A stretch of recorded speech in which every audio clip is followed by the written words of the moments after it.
Hello बच्चों, स्वागत है हमारे प्यारे इस चैनल बोर्ड प्लेनेट में। आज हम लोग लेक्चर 4 को यानी रासायनिक अभिक्रिया एवं समीकरण के चौथे लेक्चर को देखेंगे।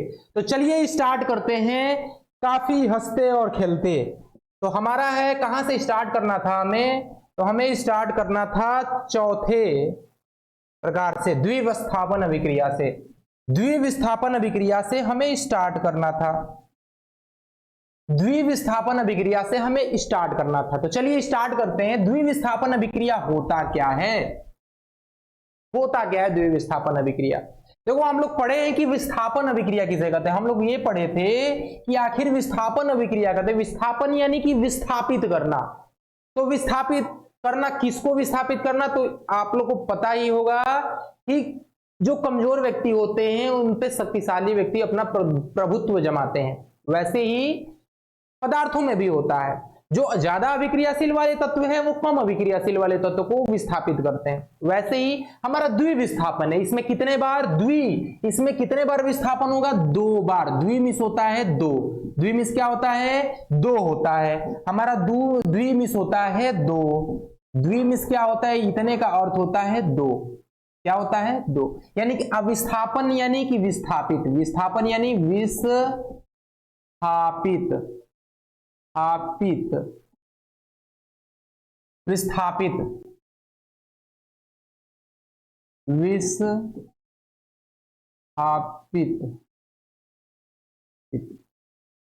विस्थापित यानी कि जगह से हटाना, स्थान से बदल देना। यानी कि इसमें विस्थापन कितने बार होगा? 2 बार होगा। यानी द्विविस्थापन अभिक्रिया को परिभाषित किया जाता है कि ऐसी रासायनिक अभिक्रिया जिसमें आयनों के इंटरचेंज यानी एक्सचेंज यानी अदला बदली के कारण नए पदार्थ का निर्माण होता है, उसे हम द्विविस्थापन अभिक्रिया कहते हैं। द्विविस्थापन अभिक्रिया को मैंने क्या बताया? मैंने ये बताया ना बाबू कि ऐसी रासायनिक अभिक्रिया जिसमें आयन के अदला बदली के कारण नए पदार्थ यानी नए वस्तु का निर्माण होता है, उसे हम द्विविस्थापन अभिक्रिया कहते हैं। यानी कहने का ये अर्थ है कि ऐसी रासायनिक अभिक्रिया, ऐसी रासायनिक अभिक्रिया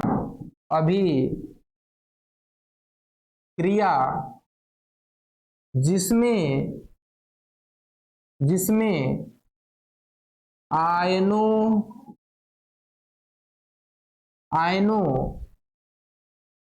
के प्रवाह के कारण नए वस्तु का निर्माण होता है,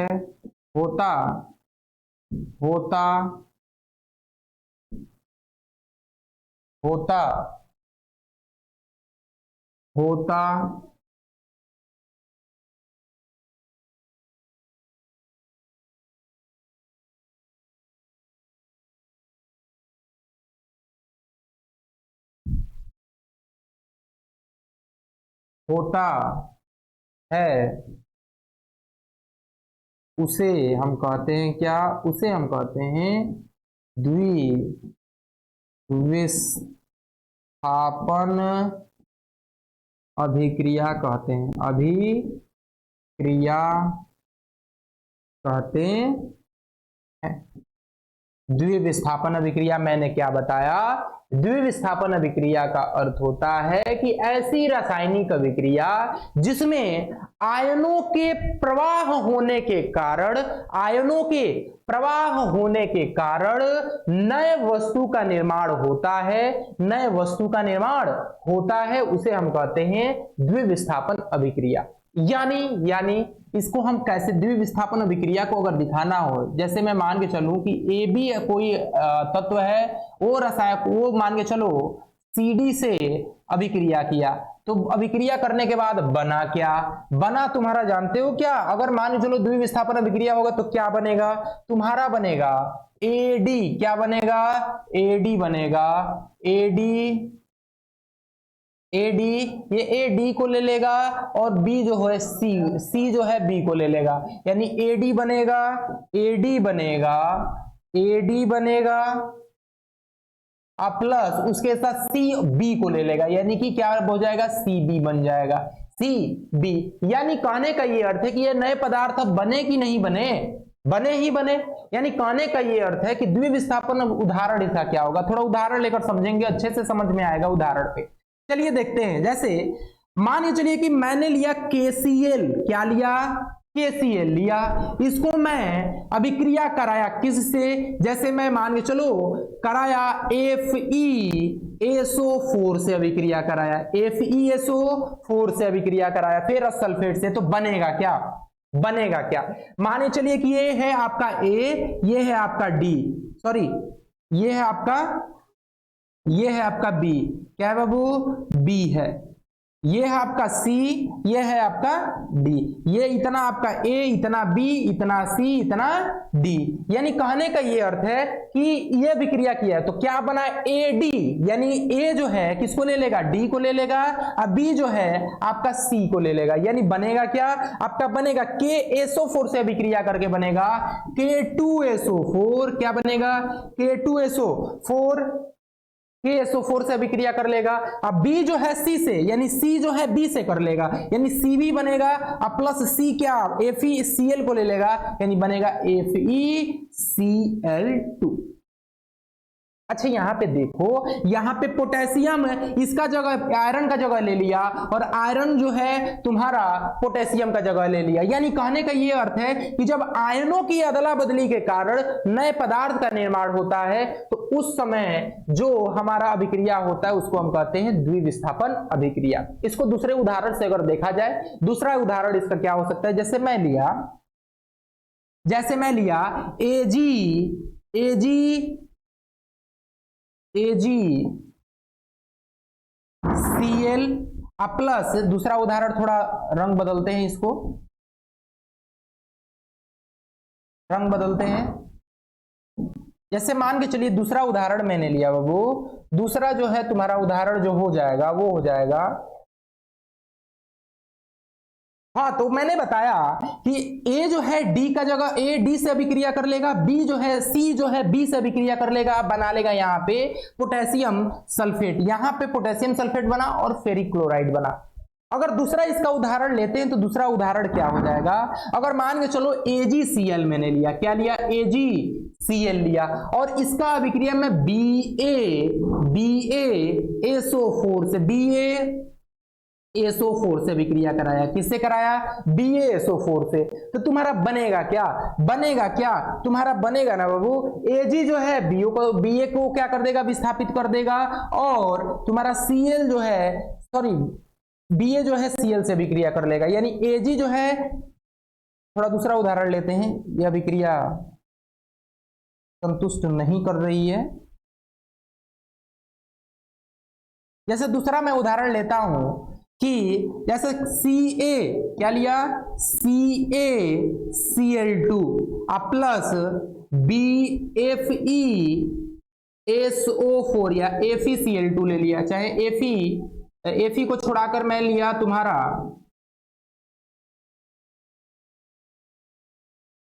MgSO4 लिया, इसका मैंने अभिक्रिया कराया। अभिक्रिया के दौरान बनेगा क्या, जो Ca है, Ca क्या है तुम्हारा, A है, Cl2 क्या है, B है, तुम्हारा Mg क्या है, ये C है, ये क्या है, D। मैंने बताया है कि जो A है वो D को लेगा, C जो है वो B को ले लेगा, तो जब A D को लेगा तो बनेगा क्या, तुम्हारा बनेगा CaSO4, क्या बनेगा बाबू, CaSO4 बनेगा, CaSO4 प्लस Mg जो है Cl को ले लेगा, यानी बनेगा MgCl2। अब ये कैसे ले रहा है, आपको मैंने कल बताया था, अगले वाले प्रीवियस में वीडियो में बताया था कि आखिर सक्रियता श्रेणी में कौन से तत्व का अभिक्रियाशीलता ज्यादा होता है और किसका कम होता है। तो अगर उसको समझना है, इसको समझना है कि आखिर विस्थापित कैसे करना है, तो पिछले वाले वीडियो को आप लोग जरूर देखें। अगर दूसरा इसका उदाहरण हम देखें तो इसमें हमने देखा कि कैल्शियम क्लोराइड को मैग्नीशियम सल्फेट से जैसे ही रिएक्शन कराया, तुम्हारा कैल्शियम जो है SO4 से अभिक्रिया कर लिया, बना लिया कैल्शियम सल्फेट, और तुम्हारा मैग्नीशियम जो है क्लोरीन से अभिक्रिया करके बना लिया मैग्नीशियम क्लोराइड। आगे देखते हैं, आगे हमारा टॉपिक क्या है। आगे अगर देखा जाए तो आगे वाला जो टॉपिक है वो है रेडॉक्स अभिक्रिया। क्या है बाबू? रेडॉक्स अभिक्रिया। रेडॉक्स अभिक्रिया किसे कहते हैं? रेडॉक्स अभिक्रिया को समझा कैसे जाता है? इस रेडॉक्स को समझने के लिए आखिर रेडॉक्स शब्द आया कहां से? देखो, रेडॉक्स अभिक्रिया में होता है कि जिस अभिक्रिया में अपचयन तथा उपचयन दोनों अभिक्रियाएं होती हैं उस अभिक्रिया को हम रेडॉक्स अभिक्रिया कहते हैं। रेडॉक्स अभिक्रिया मैंने क्या बताया कि ऐसी रासायनिक अभिक्रिया जिसमें अपचयन तथा उपचयन दोनों अभिक्रियाएं होती हैं उसे क्या कहते हैं बाबू? रेडॉक्स। रेडॉक्स आता कहां से है? रेडॉक्स देख लो, पहला अपचयन को देखा जाए, उपचयन को देखा जाए, उपचयन को देखा जाए तो उपचयन को इंग्लिश में ऑक्साइडेशन, ऑक्साइडेशन बोला जाता है। और दूसरा अपचयन को हम लोग बोलते क्या हैं? रिडक्शन। क्या बोलते हैं? रिडक्शन बोलते हैं। देखो, रेडॉक्स बना कहां से? हमारे अपचयन के इंग्लिश शब्द रेड को ले लिया गया और उपचयन के ऑक्स को ले लिया गया और इन दोनों को जोड़ दिया गया। इन दोनों से क्या बना? इन दोनों के जोड़ने के वजह से बना क्या? हमारा बना इससे ऑक्स, उपचयन से ऑक्स और अपचयन से रेड। यानी कि क्या बनेगा? रेड पहले लिख दिया गया और ऑक्स बाद में, यानी बना क्या? रेडॉक्स। क्या बना? रेडॉक्स बना। यानी कि रेडॉक्स अभिक्रिया आया कहां से? हमारे अपचयन तथा उपचयन अभिक्रिया के दोनों शब्दों के जो पहले शब्द आते हैं उनको लिया गया और उनको जोड़ दिया गया। जोड़ने के बाद बना रेडॉक्स अभिक्रिया। तो रेडॉक्स अभिक्रिया किसे कहते हैं? समझ में आया कि ऐसी रासायनिक अभिक्रिया जिसमें अपचयन तथा उपचयन दोनों अभिक्रियाएं होती हैं उसे हम रेडॉक्स अभिक्रिया कहते हैं। आगे वाला हमारा टॉपिक क्या है? अब देखिए रेडॉक्स अभिक्रिया का प्रकार क्या होगा? रेडॉक्स अभिक्रिया का प्रकार, रेडॉक्स अभिक्रिया का जो प्रकार होगा ना बाबू, वह होगा पहला तुम्हारा हो जाएगा उपचयन अभिक्रिया। क्या हो जाएगा बाबू?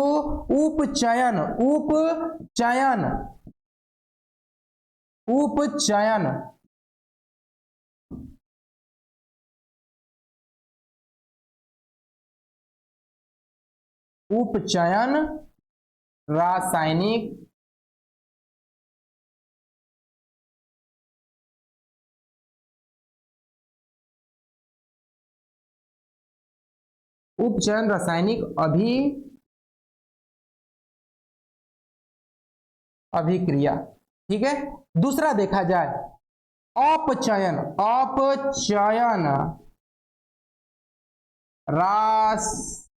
रासायनिक अभिक्रिया।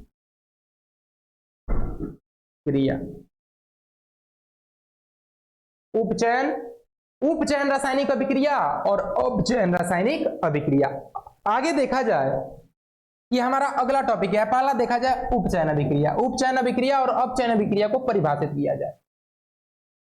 तो ये उपचयन और अपचयन को हम लोग परिभाषित जो प्रकार है अपचयन तथा उपचयन, इनको हम तीन तथ्यों पे परिभाषित करेंगे। पहला हाइड्रोजन और ऑक्सीजन के आधार पे इसको डिफाइन करेंगे यानी परिभाषित करेंगे। दूसरा धातु और अधातु पे हम परिभाषित करेंगे। तीसरा आयनों के प्रवाह पे भी हम इसे क्या करेंगे? परिभाषित करेंगे। यानी कहने का ये अर्थ है कि हमें इन तीनों चीजों पे यानी कि इन तीनों अपचयन तथा उपचयन अभिक्रिया को तीन तरह से परिभाषित करेंगे। यानी यहां पे आपको लिख भी हम देते हैं, यहां पे हम लिख भी देते हैं, यहां पे हम लिख भी देते हैं कि उपचयन तथा, यहां पे हम लिख देते हैं उपचयन तथा अपचयन रासायनिक अभिक्रिया को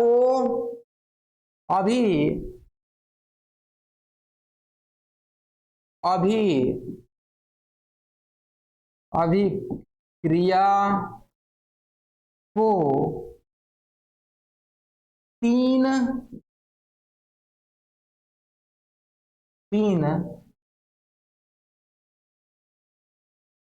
तरह से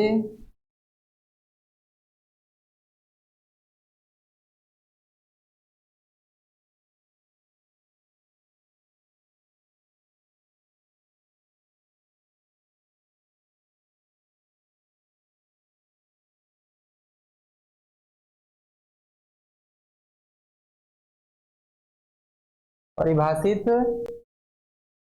करेंगे। ठीक है बाबू, पहला जो है वो क्या है, उपचयन तथा अपचयन अभिक्रिया को तीन तरह से परिभाषित करेंगे। तो पहला क्या है, पहला किन चीजों पे, तो पहला हाइड्रोजन तथा ऑक्सीजन,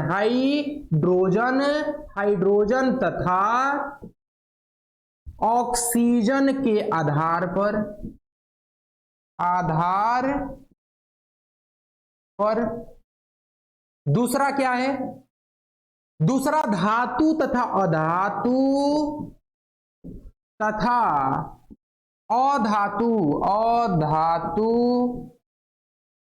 के आधार पर। और तीसरा क्या है, हमारा तीसरा जो है वह है आयनों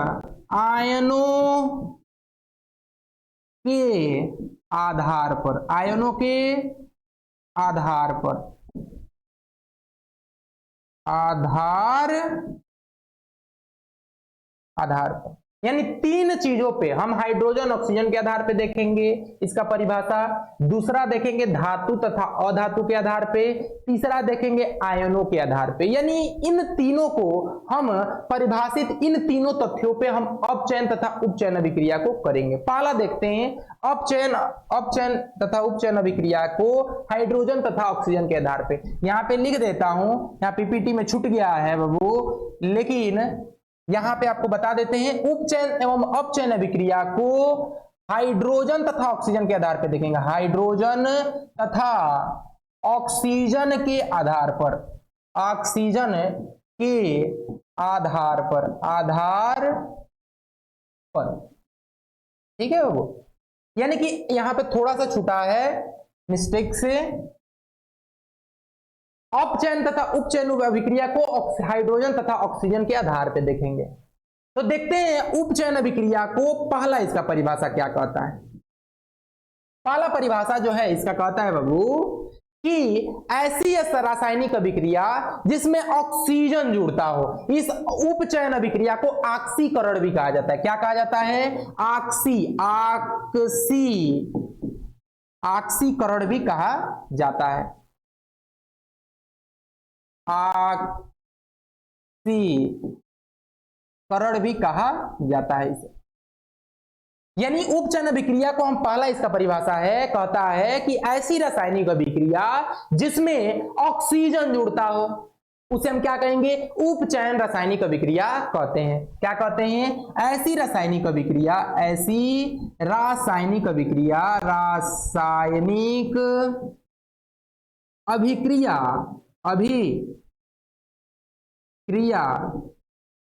अभिक्रिया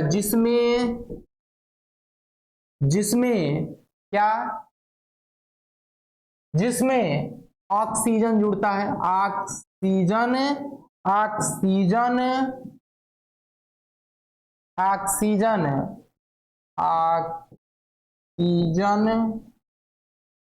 जुड़ता है,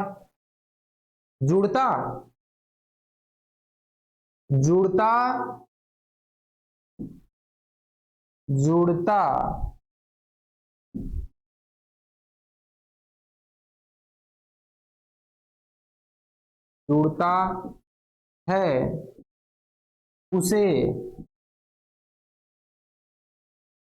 उपचयन रासायनिक अभिक्रिया कहते हैं, रासायनिक अभिक्रिया कहते हैं, अभिक्रिया कहते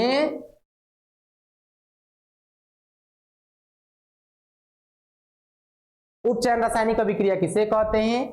ऐसी रासायनिक अभिक्रिया जिसमें ऑक्सीजन जुड़ता है उसे हम क्या कहते हैं बाबू? उसे हम कहते हैं उपचयन रासायनिक अभिक्रिया। दूसरा अपचयन रासायनिक अभिक्रिया है, इसको क्या कहते हैं? इसको कहा जाता है कि ऐसी रासायनिक अभिक्रिया जिसमें हाइड्रोजन जुड़ता है। क्या जुड़ता है बाबू? हाइड्रोजन जुड़ता है। इसका पहला परिभाषा ये बोलता है कि ऐसी रासायनिक अभिक्रिया, ऐसी रासायनिक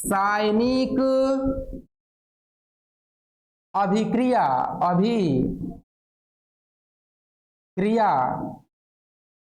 जिसमें हाइड्रोजन जुड़ता है। क्या जुड़ता है बाबू?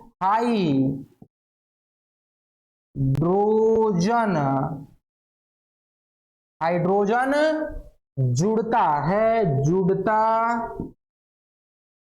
है उसे हम कहते हैं अपचयन रासायनिक अभिक्रिया। अपचयन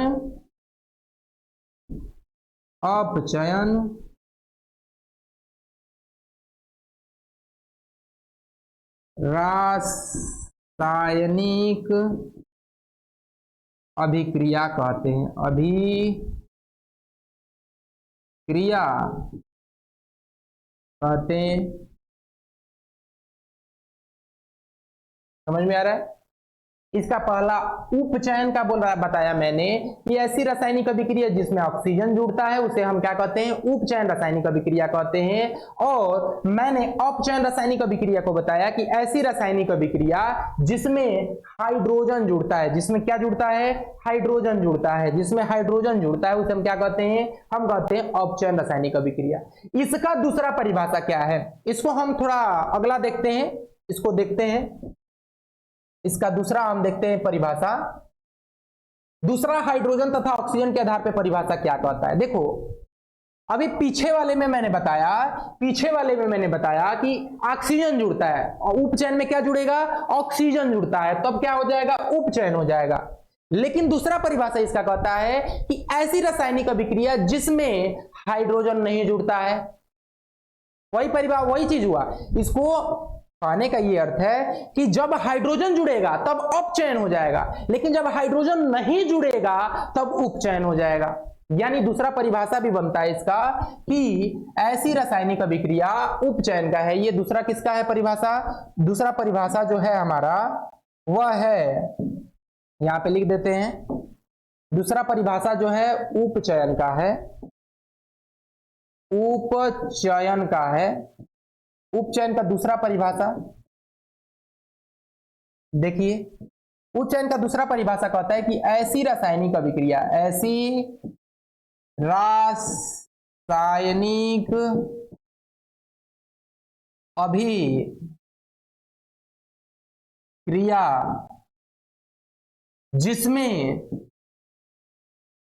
जिसमें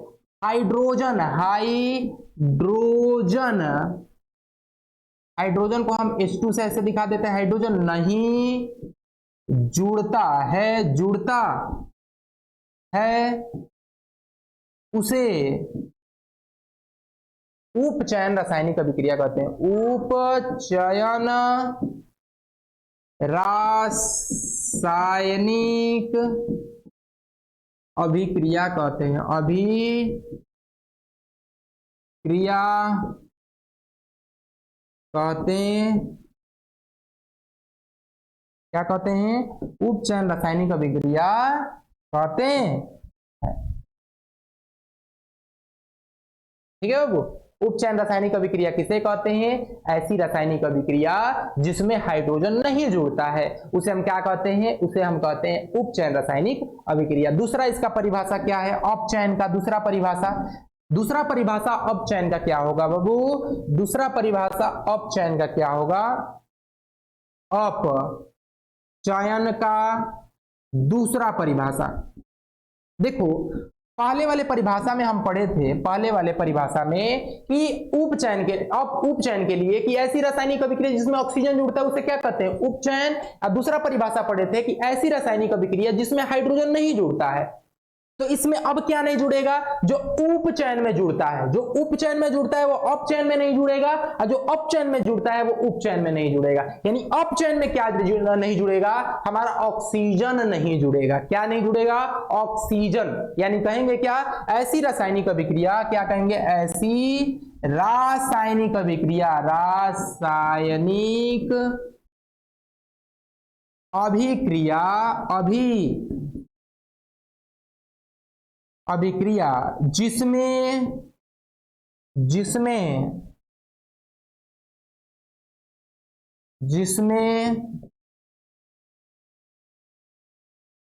हाइड्रोजन नहीं, ऑक्सीजन नहीं, सॉरी, ऑक्सीजन नहीं जुड़ता है, ऑक्सीजन,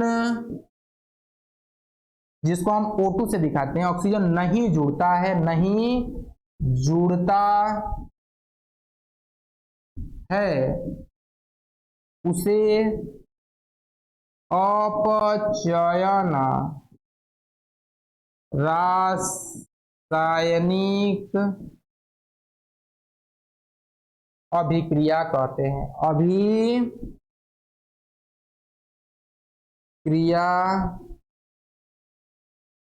कहते हैं। अपचयन रासायनिक अभिक्रिया समझ में आना चाहिए कि ऐसी रासायनिक अभिक्रिया जिसमें ऑक्सीजन नहीं जुड़ता है उसे क्या कहते हैं, अपचयन। ऐसी रासायनिक अभिक्रिया जिसमें हाइड्रोजन जुड़ता है उसे हम क्या कहते हैं, अपचयन। उपचयन में ऐसी रासायनिक अभिक्रिया जिसमें ऑक्सीजन जुड़ता है उसको उपचयन। ऐसी रासायनिक अभिक्रिया जिसमें हाइड्रोजन नहीं जुड़ता है उसे क्या कहते हैं, उपचयन। यानी एक चीज सिंपल सा फंडा जान जाइए कि अपचयन का परिभाषा पहला याद कर लीजिए, दोनों का पहला,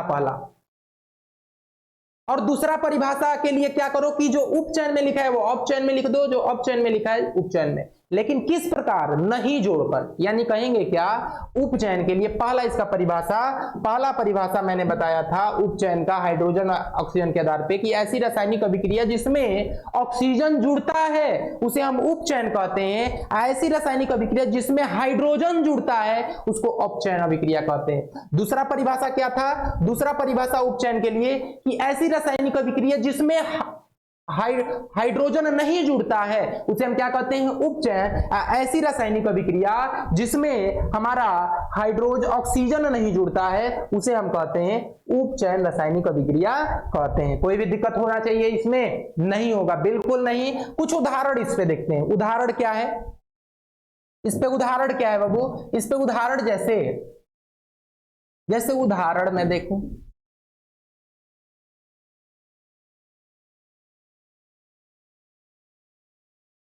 उदाहरण क्या हो जाएगा, जैसे पहला में लियो कि Cu कॉपर ऑक्साइड का अभिक्रिया मैं हाइड्रोजन गैस के साथ कर दूं तो बनेगा क्या, जानते ही हो कि Cu बनेगा और उसके साथ जल का निर्माण होगा, जल का निर्माण होगा, क्योंकि कॉपर जो है हाइड्रोजन से कम अभिक्रियाशील है और ये ऑक्सीजन जो है इसी से जाके मिल जाएगा। दूसरा चीज आप लोग जानते होंगे कि परिभाषा जो पीछे मैं बताया हूं वो क्या है। तुम्हारा परिभाषा में पहला बताया था कि ऐसी रासायनिक अभिक्रिया जिसमें ऑक्सीजन जुड़ता है। अच्छा, इस रासायनिक पूरे अभिक्रिया में ऑक्सीजन कहां जुड़ रहा है, इधर जुड़ रहा है, क्या जुड़ रहा है, इधर जुड़ रहा है, जुड़ा है ना बाबू। यानी कहने का ये अर्थ है कि यहां हाइड्रोजन यहां पर है, हाइड्रोजन, थोड़ा रंग बदला जाए, रंग से और समझ में क्लियरिटी आएगी। यहां पे देखो हाइड्रोजन यहां से ऑक्सीजन को ले रहा है, हाइड्रोजन क्या ले रहा है, ऑक्सीजन को ले रहा है, हाइड्रोजन क्या ले रहा है, ऑक्सीजन को ले रहा है। यहां देखो, यहां जाके ऑक्सीजन ले लिया है। तो जब हाइड्रोजन ऑक्सीजन को ले, जब हाइड्रोजन किसको ले, ऑक्सीजन को ले, तो जब हाइड्रोजन ऑक्सीजन को लेगा तो क्या होगा, जल का निर्माण होगा।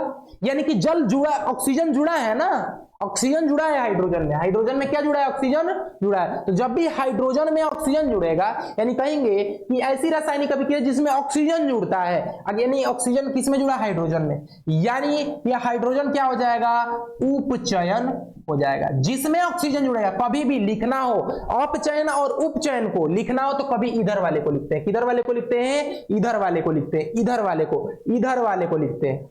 समझ में आ रहा है? इधर वाले को लिखेंगे कभी, उधर वाले को छोड़ देंगे, इधर वाले को क्या कर देंगे, छोड़ देंगे। बस इधर देखेंगे क्या कि ऑक्सीजन जुड़ा है कि नहीं जुड़ा है, हाइड्रोजन जुड़ा है कि नहीं जुड़ा है। समझ में आ रहा है? कहने का ये अर्थ है बाबू कि इधर वाले में हम केवल ये देखेंगे हाइड्रोजन जुड़ा है कि नहीं जुड़ा है, ऑक्सीजन जुड़ा है कि नहीं जुड़ा है। और इधर वाले को लिखना ऑप्शन हो तो इधर वाले को लिखते हैं, इधर वाले को कभी भी हम लिखेंगे, यानी अभिकारक को हमेशा लिखते हैं। क्या लिखते हैं बाबू? अभिकारक को लिखते हैं। यानी कहने का ये अर्थ है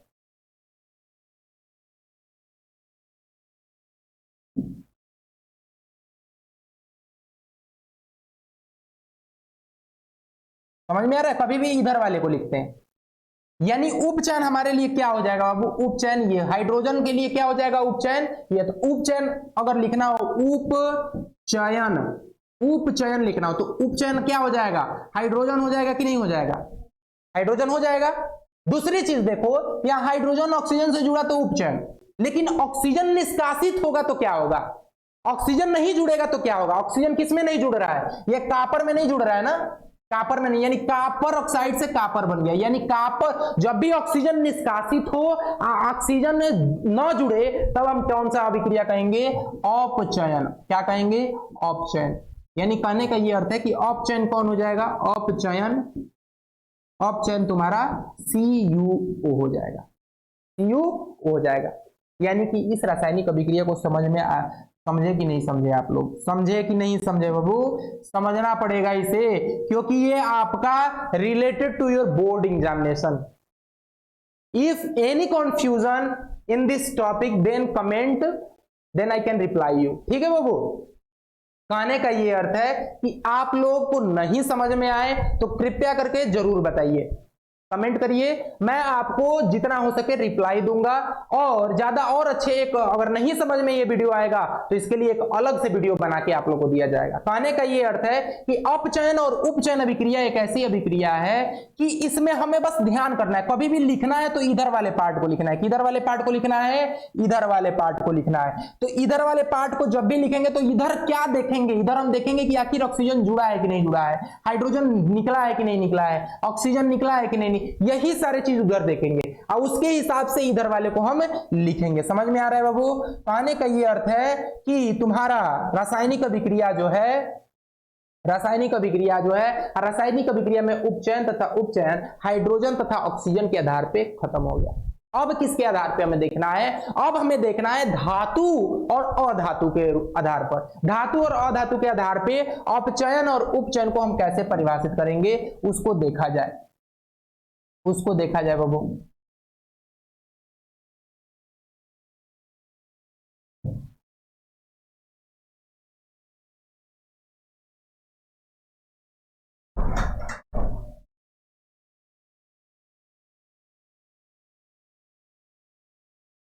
देखिए अब किसके आधार पे देखना है, थोड़ा रंग बदला जाए।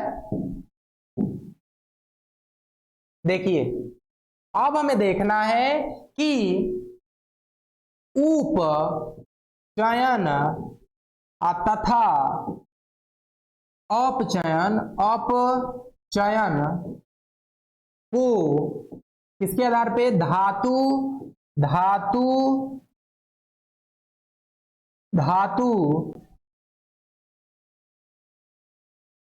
धातु और अधातु के आधार पे, और अधातु के आधार पर। ठीक है, धातु और अधातु के आधार पे हमें देखना है। तो इसको हम क्या करते हैं ना कि इसको हम बांट लेते हैं। किसके आधार? इसको थोड़ा बीच से एक लाइन खींचते हैं, इधर लिखते हैं उपचयन। क्या लिखते हैं? उपचयन लिखते हैं, उपचयन लिखते हैं। इधर लिखते हैं अपचयन। क्या लिखेंगे? अपचयन। इधर हम लिखेंगे उपचयन, इधर हम लिखेंगे अपचयन। देखते हैं थोड़ा ध्यान से। पहला उपचयन को कहेंगे ना बाबू, उपचयन को कि ऐसी रासायनिक अभिक्रिया जिसमें अधातु जुड़ता है। जिसमें क्या जुड़ता है बाबू? अधातु जुड़ता है। ऐसी रासायनिक अभिक्रिया जिसमें अधातु जुड़ता है उसको क्या कहते हैं? उपचयन रासायनिक अभिक्रिया कहते हैं। समझ में आ रहा है कि मैंने क्या बताया? मैंने बताया कि ऐसी रासायनिक अभिक्रिया जिसमें अधातु जुड़ता है, ऐसी रासायनिक अभिक्रिया, रासायनिक अभिक्रिया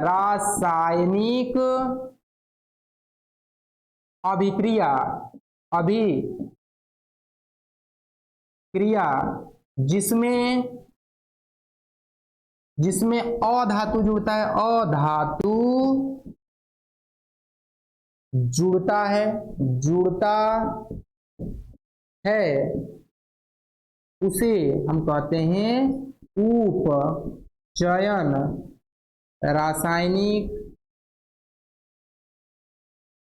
उपचयन रासायनिक अभिक्रिया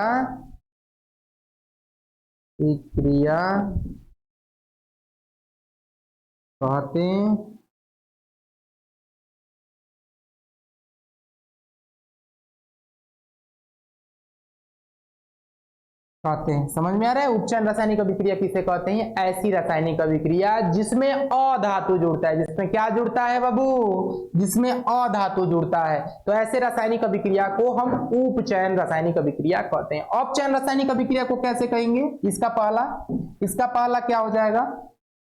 इसका पहला जो होगा, पहला कि ऐसी रासायनिक अभिक्रिया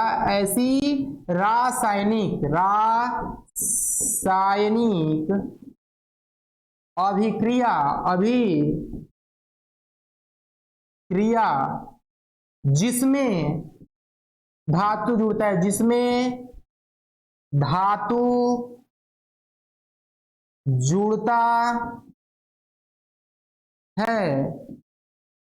उसे हम क्या कहते हैं? उसे अपचयन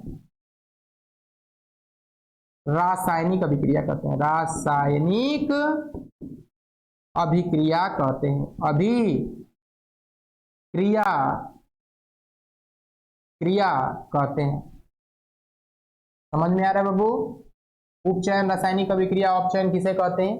अपचयन को हम कहते हैं कि ऐसी रासायनिक अभिक्रिया जिसमें धातु जुड़ता है, और उपचयन को कहते हैं ऐसी रासायनिक अभिक्रिया जिसमें क्या जुड़ता है बाबू? तुम्हारा अधातु जुड़ता है। अधातु जिसमें जुड़ेगा उसको अपचयन। दूसरा इसका परिभाषा क्या हो जाएगा बाबू?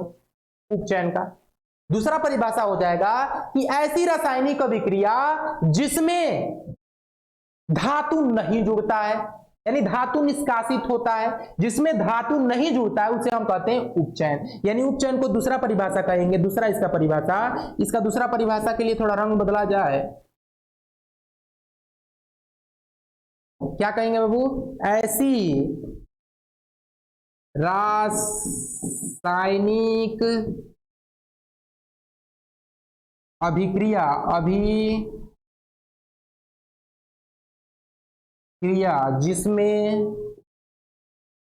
जिसमें धातु नहीं जुड़ता है उसे हम कहते हैं उपचयन रासायनिक अभिक्रिया कहते हैं।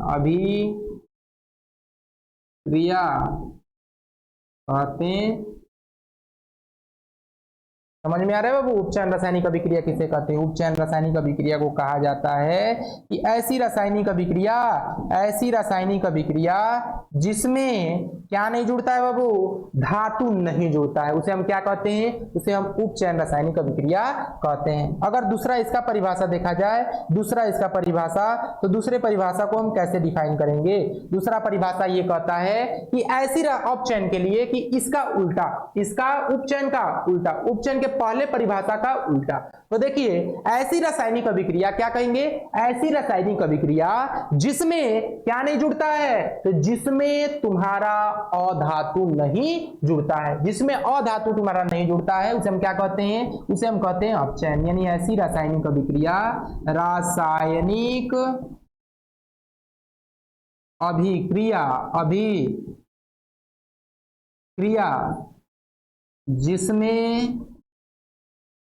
जिसमें धातु या अधातु कहूं, तुम्हारा अधातु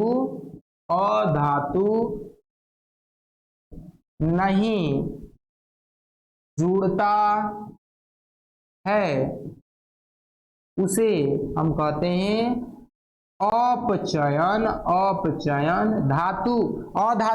अधातु क्या नहीं जुड़ता है उसे अपचयन। रासायनिक अभिक्रिया कहते हैं, अभिक्रिया कहते क्यों। यानी कहने का ये अर्थ है कि उपचयन तथा अपचयन किसके आधार पे है, धातु और अधातु के आधार पे है।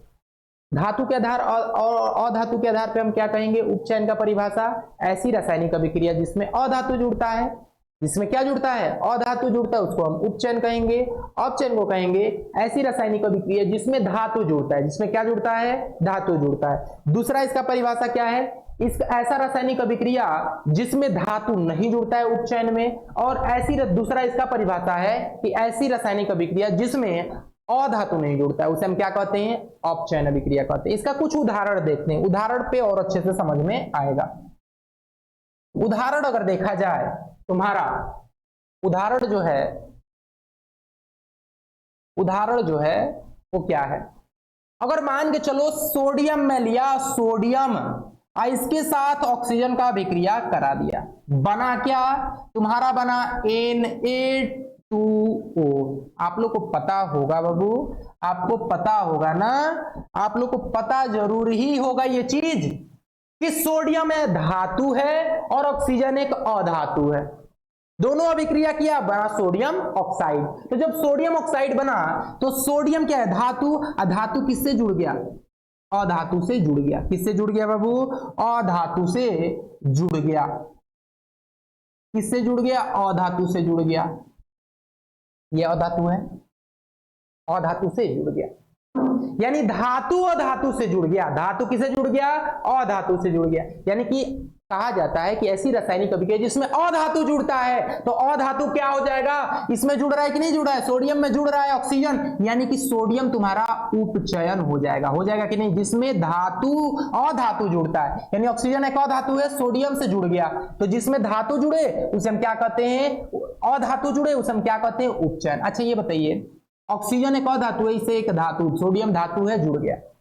यानी कि कहने का ये अर्थ है कि इसके लिए अधातु से धातु जुड़ा है, यानी कि धातु के जुड़ाव को हम क्या कहते हैं, धातु के जुड़ाव को हम कहते हैं अपचयन। यानी कि उपचयन क्या हो जाएगा, उपचयन क्या हो जाएगा, तुम्हारा उपचयन हो जाएगा सोडियम। क्या हो जाएगा, सोडियम। और अपचयन क्या हो जाएगा, तुम्हारा अपचयन क्या हो जाएगा, तुम्हारा ऑक्सीजन। क्या हो जाएगा बाबू, ऑक्सीजन। ठीक है।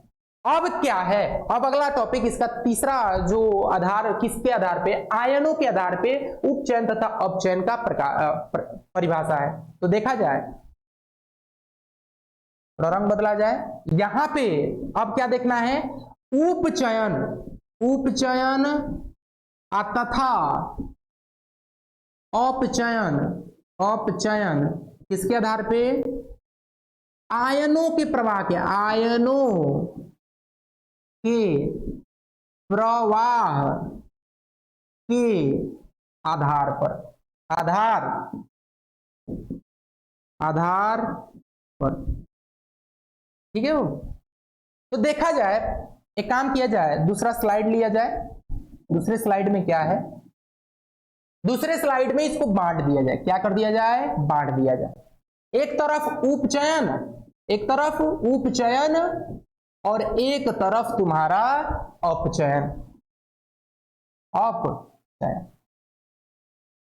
इसको कैसे परिभाषित करेंगे, उपचयन और अपचयन, इसको हम क्या कहेंगे, इसको उपचयन कहेंगे, इसको हम उपचयन कहेंगे, इसको उपचयन, इसको अपचयन। समझ में आ रहा है बाबू, इसको उपचयन और उसको अपचयन। ये अपचयन है। ये मेरा जो न है, जो है ना बाबू, एक चीज आप लोगों को बता देता हूं, मेरा जो न है वो त जैसा लगता होगा, लेकिन ये न है। समझ में आ रहा है? तो मेरी आवाजों को बोलो, समझिए कि मैं क्या बोल रहा हूं, ठीक है बाबू। यहां पे उपचयन को कैसे परिभाषित करेंगे, पहला इसका परिभाषा उपचयन का।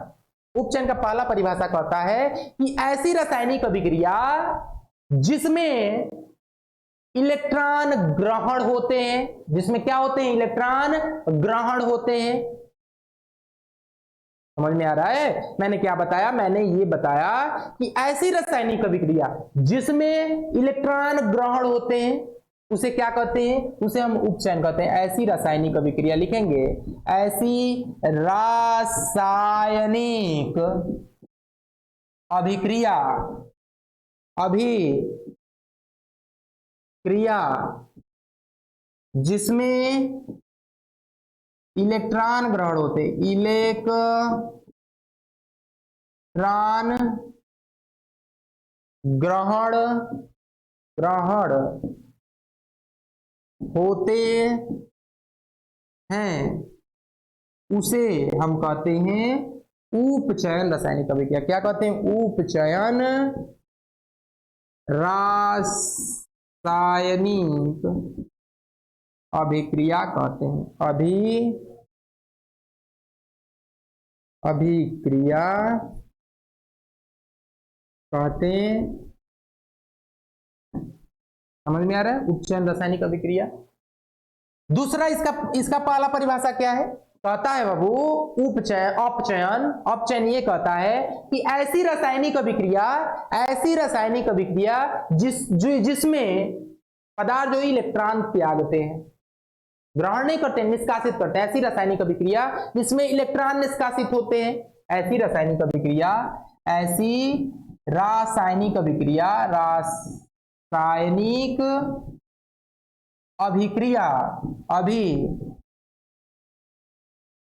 अभिक्रिया जिसमें इलेक्ट्रॉन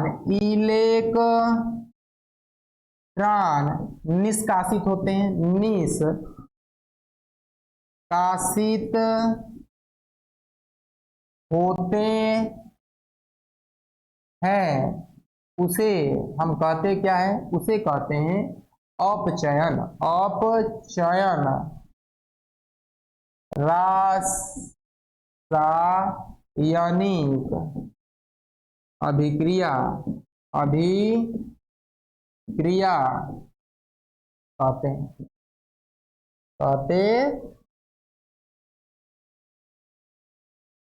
अपचयन या उपचयन को कैसे परिभाषित करेंगे, उपचयन को कहेंगे कि ऐसी रासायनिक अभिक्रिया जिसमें इलेक्ट्रॉन ग्रहण होते हैं उसे हम क्या कहते हैं बाबू, उसे हम कहते हैं उपचयन। अपचयन को क्या कहेंगे, ऐसी रासायनिक अभिक्रिया जिसमें इलेक्ट्रॉन निष्कासित होते हैं उसे हम क्या कहते हैं, उसे हम कहते हैं अपचयन। इसका कुछ उदाहरण देखते हैं, उदाहरण पे हम और अच्छे से समझेंगे। जैसे एक मैं उदाहरण लिखता हूं, इसका थोड़ा रंग बदला जाए।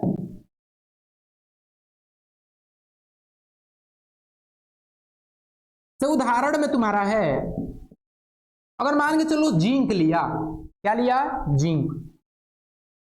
जिंक लिया, इसके साथ में कापर एक्वस जो सॉल्यूशन में है इसके साथ अभिक्रिया कराए, तो क्या हुआ ना बाबू, जिंक इलेक्ट्रॉन को ले लिया। कैसे लेगा बता रहा हूं, Zn2+ एक्वस सॉल्यूशन में बन जाएगा, लेगा नहीं बाबू, देगा।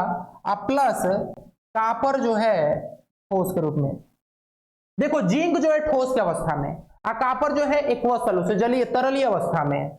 जब इन दोनों का अभिक्रिया होगा, जिंक से 2 इलेक्ट्रॉन निकल जाएंगे और 2 इलेक्ट्रॉन इसको +2 यानी कि 2 इलेक्ट्रॉन इसके पास कमी है कापर के पास, इससे क्या कर लेगा, 2 इलेक्ट्रॉन इससे ले लेगा। इससे जब 2 इलेक्ट्रॉन ये ले लेगा ना बाबू, तो ये आयन के रूप में बन जाएगा। जिंक किस रूप में हो जाएगा, आयन के रूप में, और कापर जो हो जाएगा ठोस के रूप में हो जाएगा।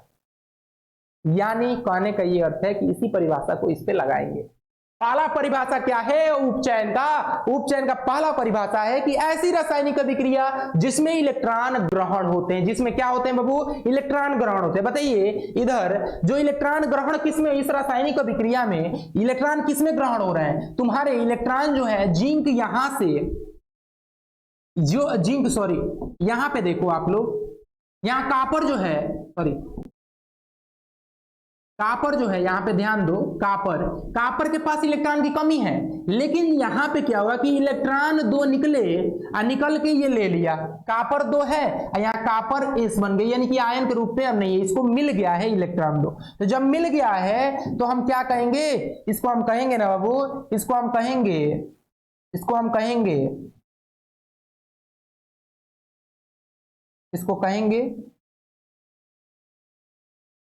कापर जो है ठोस की अवस्था में है, यहां कापर के पास दो इलेक्ट्रॉन की कमी थी और ये इलेक्ट्रॉन क्या कर दिया, त्याग दिया, जिंक जो है दो इलेक्ट्रॉन त्याग दिया, तो दो इलेक्ट्रॉन जाएगा, त्यागेगा तो जाएगा कहां, कापर ले लेगा और कापर लेकर बन जाएगा ठोस। अच्छा, जिसमें इलेक्ट्रॉन त्यागते हैं, त्यागते किसमें, ऑक्सीडेशन में ना, उपचयन में ना, उपचयन में इलेक्ट्रॉन को त्यागते हैं, सॉरी ग्रहण करते हैं, सॉरी सॉरी बाबू सॉरी, उपचयन को, उपचयन में क्या है बाबू, उपचयन में तुम्हारा इलेक्ट्रॉन ग्रहण होता है और अपचयन में इलेक्ट्रॉन त्यागा जाता है, निष्कासित किया जाता है। तो इलेक्ट्रॉन ग्रहण हो रहा है कि नहीं हो रहा है कापर में, कापर में देखो इलेक्ट्रॉन के पास दो इलेक्ट्रॉन की कमी थी और यहां पे कापर ठोस के रूप में हो गया, यानी दो इलेक्ट्रॉन क्या कर लिया है, ले लिया है, क्या कर लिया है, ले लिया है, यानी कापर दो इलेक्ट्रॉन जब लेगा तो ग्रहण किया है, तो जिसमें ग्रहण होगा यानी कि ग्रहण होगा उसे हम क्या कहेंगे बाबू, उसे हम कहेंगे, क्या कहेंगे, यहां पे देखो उपचयन कहेंगे, यानी कि कॉपर क्या हो जाएगा, उपचयन, ये क्या हो जाएगा बाबू तुम्हारा, ये तुम्हारा उपचयन, उपचयन हो जाएगा, क्या हो जाएगा, उपचयन हो जाएगा। अगर वही देखा जाए उपचयन होगा, क्यों, क्योंकि ये दो इलेक्ट्रॉन ग्रहण किया है, यहां पे देखिए, यहां पे जिंक जो है, जिंक दो इलेक्ट्रॉन त्याग के आयन के रूप में हो गया है, यानी कि जिंक जो है अपचयन है, निष्कासित किया है ना इलेक्ट्रॉन को, अपचयन। यानी कोई पूछेगा कभी भी इधर वाले को हम लेते हैं, किधर वाले को लेते हैं, इधर वाले को लेते हैं, तो जब इधर वाले को लेंगे तो ये बताइए तुम्हारा, तुम्हारा ये क्या हो जाएगा, उपचयन कौन हो जाएगा, अपचयन कौन हो जाएगा,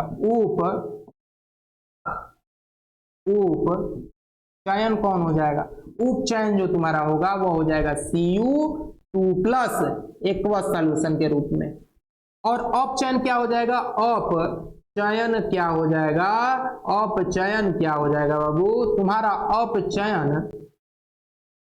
अपचयन कौन हो जाएगा, वह हो जाएगा कापर, क्या हो जाएगा, जिंक हो जाएगा, क्या हो जाएगा बाबू, जिंक ठोस के रूप में। समझ में आ रहा है, तो ये आपका इलेक्ट्रॉन के प्रवाह पे, धातु अधातु के आधार पे, हाइड्रोजन ऑक्सीजन के आधार पे, यानी कुल मिलाकर इसमें जो परिभाषाएं हैं कितनी हैं, 4 फिर 4 8 8 2 10 10 परिभाषाएं मैं लिखवाया हूं, आपको जो अब अच्छा लगे उसको याद कर लेना, या मेरा तो कहना बात मानना तो तीनों प्रकार, तीनों के आधार पे याद कर लेना, क्योंकि जीवन में कभी फंसो किसी चीज अपचयन उपचयन में कभी भी फंसोगे तो इन तीनों के आधार पे ही क्वेश्चन आते हैं, इसके अलावा कोई भी क्वेश्चन नहीं आता है। तो क्या कहेंगे, कहेंगे कि इन्हीं के आधार पे पूछा जाता है, तो आप लोग को याद कर लेना है ये 10 के 10। अब देखो, अब हमें पढ़ना क्या है, हमें तो पढ़ना है, अभी तो बहुत कुछ पढ़ना है, इसमें अपचायक तथा उपचायक पढ़ना है। देखो अपचयन और उपचयन दोनों दोनों अलग चीज है, अपचायक और उपचायक से। अपचायक किसे कहते हैं, उपचायक किसे कहते हैं, तो ये सारी चीज जो है कवर करते हैं, आपको देखते हैं।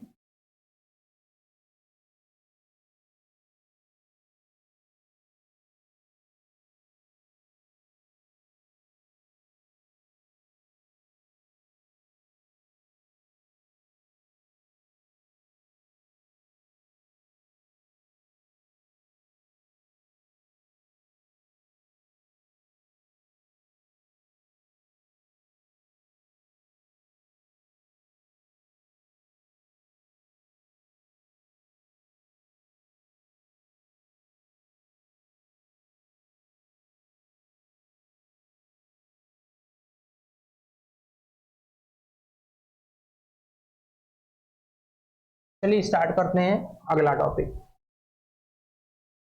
अपचायक तथा उपचायक है। उपचायक और अपचायक को समझाना है तो सबसे पहले ध्यान रखो, एक चीज बता देता हूं, सबसे सिंपल चीज है, मेहनत करने की भी जरूरत नहीं पड़ेगी। एक चीज याद कर लेना, अपचायक और उपचायक को याद करने के लिए सबसे पहले आपको उपचयन और अपचयन पहचानने तथा परिभाषा याद होनी चाहिए। समझ में आ रहा है?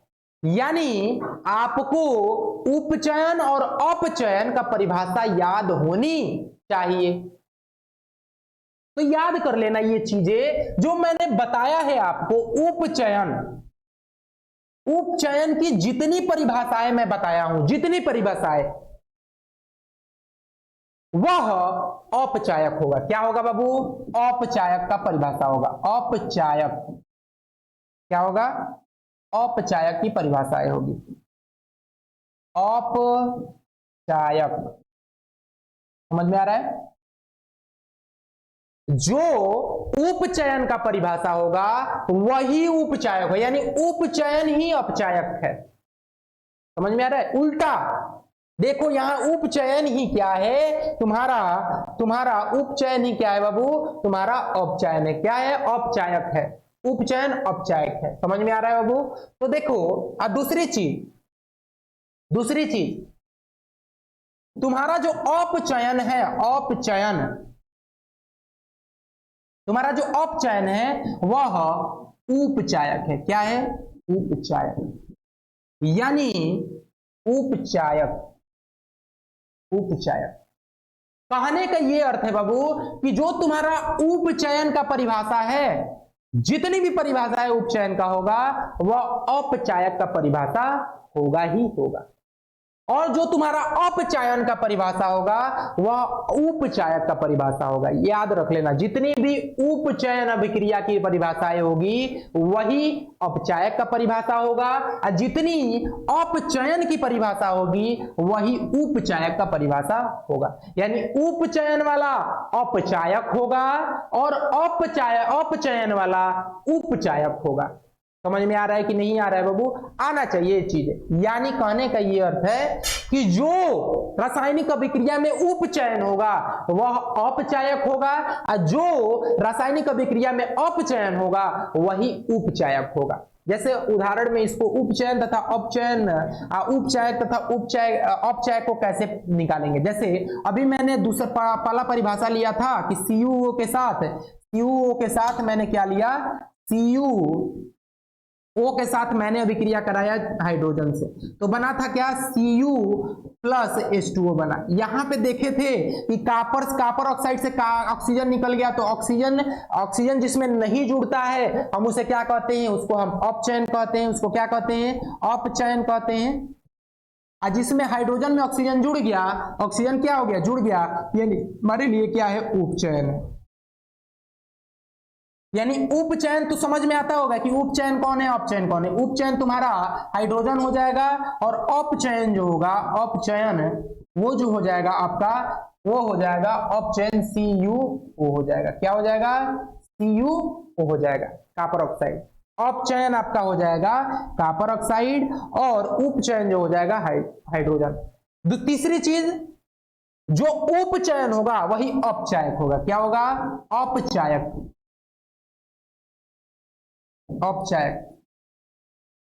क्या हो जाएगा? औपचायक। यहां पे देखो ध्यान से, औपचायक कौन हो जाएगा? उपचयन। यानी औपचायक जो होगा वो उपचयन वाला होगा। उपचयन में क्या है? हाइड्रोजन। उपचयन कौन है? हाइड्रोजन। तो औपचायक भी क्या हो जाएगा? हाइड्रोजन। औपचयन वाला जितना भी है, औपचयन क्या है? अपचयन तुम्हारा कॉपर ऑक्साइड है, क्योंकि इसमें ऑक्सीजन नहीं जुड़ रहा है, निष्कासित हो जा रहा है, नहीं जुड़ रहा है, तो वो अपचयन हो। तो अपचयन वाला क्या हो जाएगा? उपचायक हो जाएगा। उपचायक यानी कि कॉपर ऑक्साइड क्या हो जाएगा? उपचायक हो जाएगा।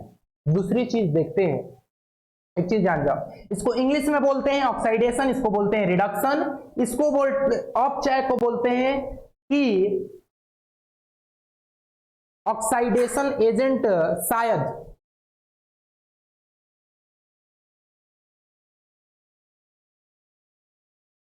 ऑक्साइडेशन एजेंट और रिडक्शन एजेंट, यानी कहने का ये अर्थ है कि तुम्हारा ये हाइड्रोजन और कॉपर ऑक्साइड, हाइड्रोजन जो है अपचायक है, कॉपर ऑक्साइड उपचायक है। तुम्हारा उपचयन हाइड्रोजन है, अपचयन जो तुम्हारा है वो है कॉपर ऑक्साइड। ये समझ में आना चाहिए, सारी चीजें समझ में आ रहा है बाबू, ये सारी चीजें आप लोग को आना चाहिए। तो यही कृपया आप लोग से ये अनुरोध है कि जितनी भी परिभाषाएं अपचयन का लिखे हो आप वो उपचायक में लिख लेना, और जितनी भी परिभाषाएं उपचयन में लिखे हो उसको आप लोग लिख लेना अपचायक में। और जब भी क्वेश्चन आए पूछ दे कि उपचायक तथा अपचायक क्या है, तो उपचायक जो होगा वह हो जाएगा अपचयन वाला, जो भी निकलेगा वो अपचयन वाला, जो भी निकलेगा वो उपचायक का हो जाएगा, और जो उपचयन वाला जो निकलेगा वो अपचायक का हो जाएगा। समझ में ये आनी चाहिए बातें आप लोगों को। आगे देखा जाए, आगे क्या है हमारा, आगे जो है वो है दैनिक जीवन में उपचयन अभिक्रिया का प्रभाव। ये आखिर उपचयन अभिक्रिया हमारी दैनिक जीवन में कैसी होती है, समझ में आ रहा है? तो इसको ध्यान दिया जाए। संक्षारण किसे कहा जाता है? इसको इंग्लिश में बोला जाता है कोरोजन। क्या बोला जाता है? कोरोजन।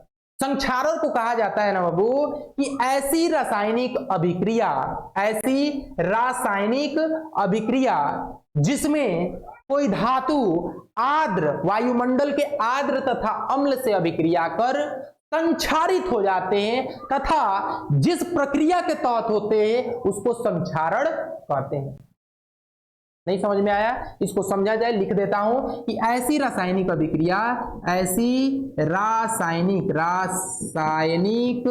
जिसमें कोई धातु वायुमंडल के आर्द्र तथा आर्द्र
अम्ल इत्यादि से अभिक्रिया कर संक्षारित हो जाते हैं तथा इस प्रक्रिया को क्या कहते हैं बाबू? तथा इस प्रक्रिया को संक्षारण कहते हैं।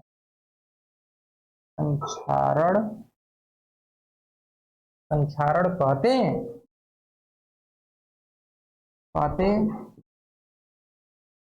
क्या मैंने बताया? मैंने बताया संक्षारण का कि ऐसी रासायनिक अभिक्रिया जिसमें कोई धातु वायुमंडल के आर्द्र तथा आर्द्र अम्ल इत्यादि से विक्रिया कर संक्षारित हो जाते हैं, तथा इस प्रक्रिया को संक्षारण कहते हैं। जैसे उदाहरण में पहला जो है वो है, पहला क्या है? पहला जो है ना बाबू तुम्हारा कि तांबे के ऊपर हरे रंग का संक्षारण हो जाता है। हरे रंग का संक्षारण, हरे रंग का संक्षारण। दूसरा से लोहे पे जंग लगता है। क्या लगता है? लोहे पर जंग, भूरे रंग का लगता है। भूरे रंग का तुम्हारा क्या रहता है? लोहे पर जंग। अगर लोहे को आप लोग ऐसे वातावरण में खुले स्थान पे रख दोगे तो क्या धीरे धीरे जंग लग जाएगा। और वो किस प्रक्रिया के द्वारा होता है? संक्षारण के द्वारा होता है। समझ में आ रहा है कि मैंने क्या बताया? मैंने बताया कि जो भी हमारा ऑक्सीजन, जो भी हमारा आयरन है, आयरन यानी लोहे, यहां पे लिख देता हूं कि लोहे के ऊपर जंग लगना, ये भी क्या हो जाएगा? ये तुम्हारा हो जाएगा बाबू लगना, ये तुम्हारा हो जाएगा संक्षारण। जैसे लोहे पे जंग कैसे अभिक्रियाएं कैसी होती हैं, जैसे आयरन जो होता है ना बाबू, आयरन ऑक्सीजन से अभिक्रिया कर, वो भी जल की उपस्थिति में, H2O की उपस्थिति में अभिक्रिया कर बनाता है Fe। क्या क्या बनाता है तुम्हारा, बनाता है Fe2O3। क्या बनाता है बाबू, नीचे लिख देता हूं, Fe बनाता है Fe2O3 डॉट XH2O बनाता है। यही जो होता है भूरे रंग का होता है, यही क्या होता है, भूरे रंग का होता है।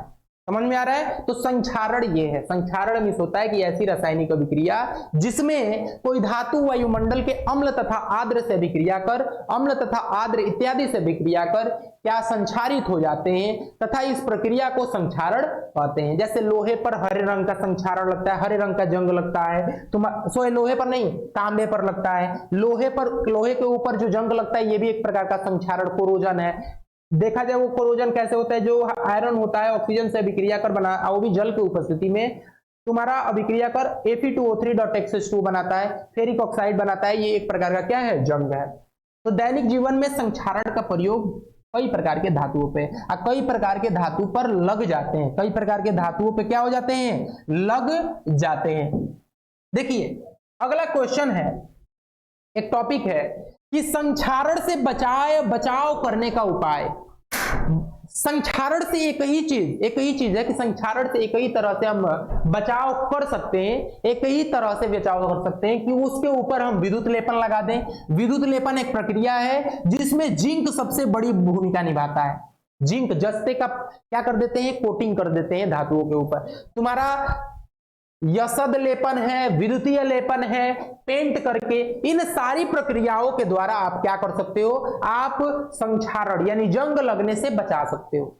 जैसे आप लोग देखते होगे कि लोहे के ऊपर जैसे ग्रिल लग जाता है, ग्रिल यानी कि आप लोग घरों पे देखते होगे कि जंगले में या रोशनदानों में आप लोग देखते होगे कि पेंट कर देते हैं।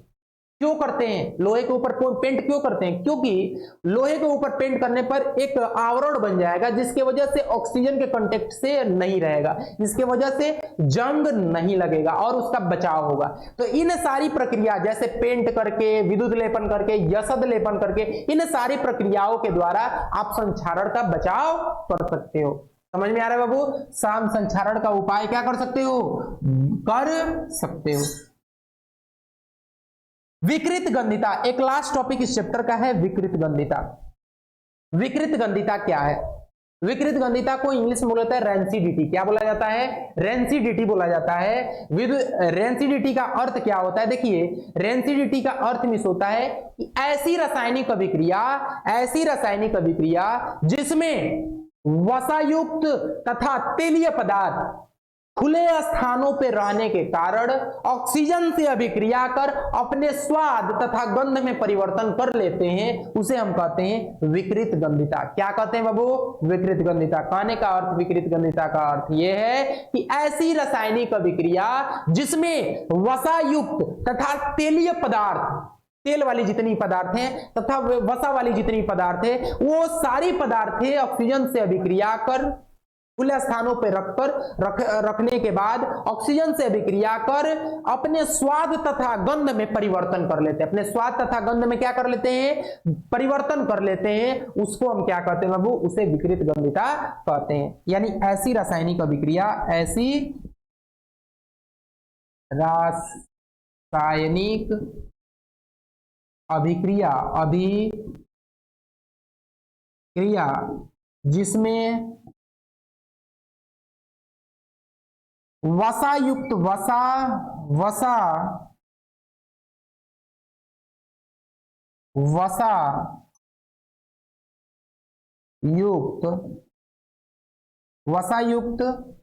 या तेलीय पदार्थ को खुले स्थान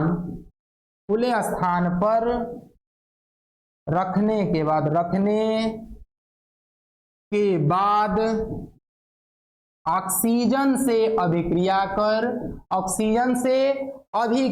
कर, अभी यहां पे लिख देते हैं एक ब्रैकेट बना के यहां पे लिख देते हैं, ऑक्सीजन से अभिक्रिया कर अपने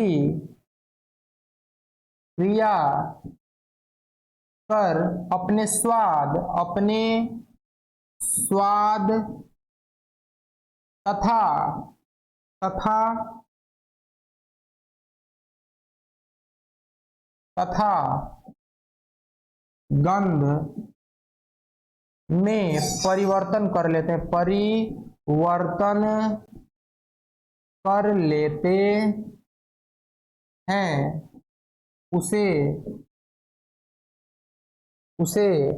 तथा गंध में परिवर्तन कर लेते हैं, उसे क्या कहते हैं बाबू, उसे विकृत गंधिता कहते हैं, विकृत गंधिता कहते। यहां ऐसे ड्रॉ कर देता हूं लाइन, इसको लिख लेना, सारा। मैंने क्या बताया, विकृत गंधिता किसे कहते हैं, ऐसी रासायनिक अभिक्रिया जिसमें वसायुक्त या तेलीय पदार्थ को खुले स्थान पर रखने के बाद ऑक्सीजन से अभिक्रिया कर अपने स्वाद तथा गंध में परिवर्तन कर लेते हैं, उसे क्या कहते हैं, उसे विकृत गंधिता कहते हैं। जैसे कोई भी खाना सड़ने लगता है, वही एक तरह का क्या है, विकृत गंधिता है। घरों में अगर खाना देर तक रख दो, सब्जी रख दो या कोई और पदार्थ रख दो, तेलीय वसायुक्त पदार्थ, तो वो सारी पदार्थें अगर खुले स्थान पे रख देंगे तो ऑक्सीजन से वो अभिक्रिया कर वो अपने स्वाद तथा गंध में क्या कर लेंगे, परिवर्तन कर लेंगे और खराब हो जाएंगे, और उसी प्रक्रिया को विकृत गंधिता कहते हैं। आगे वाला जो लास्ट टॉपिक है वह हमारा है विकृत गंधिता रोकने का उपाय। देखिए, विकृत गंधिता रोकने का उपाय कई प्रकार से, क्या है वो, कई प्रकार के। जैसे अगर खाद्यान्न पदार्थ को देखें, कभी भी विकृत गंधिता यानी खराब खाना क्यों होता है, क्योंकि उसमें बैक्टीरिया लग जाते हैं, कई प्रकार के फंगस लग जाते हैं, कवक लग जाते हैं, जिसके कारण वो क्या हो जाता है, खराब हो जाता है। तो ये सब जन्म कब लेते हैं, जब उनको वैसा तापमान मिले या वैसा वातावरण मिले जिसमें वो लोग रहते हैं, तो वो उसमें उत्पन्न हो जाएंगे। तो उस वातावरण को न, ये कहने का ये अर्थ है कि अगर खाद्य पदार्थ को निकालना है तो सबसे पहले हम क्या करेंगे, सबसे पहले उसको हम रेफ्रिजरेटर या ठंडे तथा ज्यादा से ज्यादा ठंडे तथा गर्म स्थानों पे रखेंगे, ताकि क्या हो बाबू, ताकि विकृत गंधिता रुक जाए, यानी कि ज्यादा विकृत गंधिता, यहां पे लिख देते हैं कि विकृत गंधिता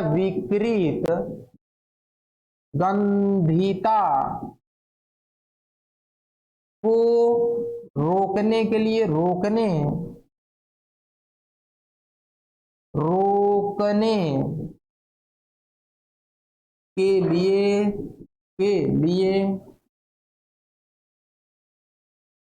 रेफ्रिजरेटर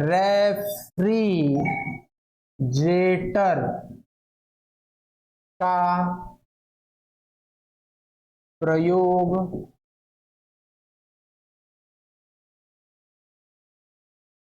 करें, क्या करें, प्रयोग करें। दूसरा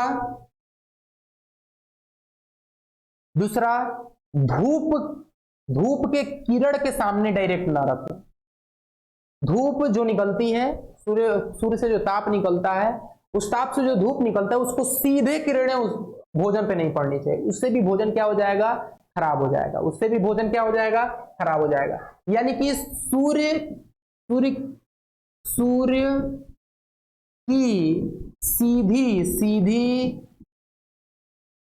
किरणों से बचाए। समझ में आ रहा है बाबू, बचाए, ठीक है। तीसरा क्या है, तीसरा ये है कि अक्रिय गैस, किसी खाद्यान्न पदार्थ, जैसे आप लोग जो भी कुरकुरे आते हैं, वो सारे पदार्थ कैसे बचाए जाते हैं, क्योंकि वो सब तो 6-6 महीने रखे जाते हैं, तो उन सबको कैसे बचाया जाता है, उसमें नाइट्रोजन गैस बढ़ते हैं। क्या बढ़ते हैं, नाइट्रोजन गैस बढ़ते हैं, यानी खाद्यान्न पदार्थ में नाइट्रोजन गैस का प्रयोग करें। खाने वाले पदार्थों में यहां पे लिख देते हैं, खाने वाले पदार्थों में नाइट्रोजन गैस का प्रयोग करें। नाइट्रोजन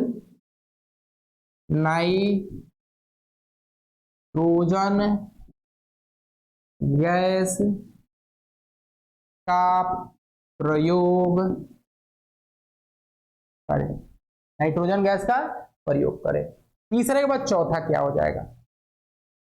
अगर चौथा रहने दो, यानी ये बहुत सारे हैं, रोकने का तो कई उपाय हैं, लेकिन महत्वपूर्ण रूप से यही सारे हैं, और सारे भी हो सकते हैं। कहने का ये अर्थ है कि ये तीनों याद कर लेना ही काफी है।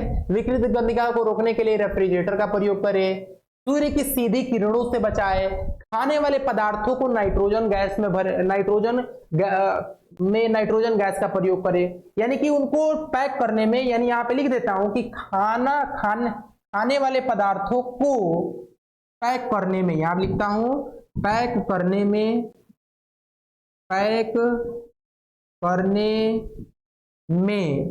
नाइट्रोजन गैस का प्रयोग करें। यानी ये सारे जितने भी पदार्थ हैं आपके विकृत गंधिका के उपाय हैं।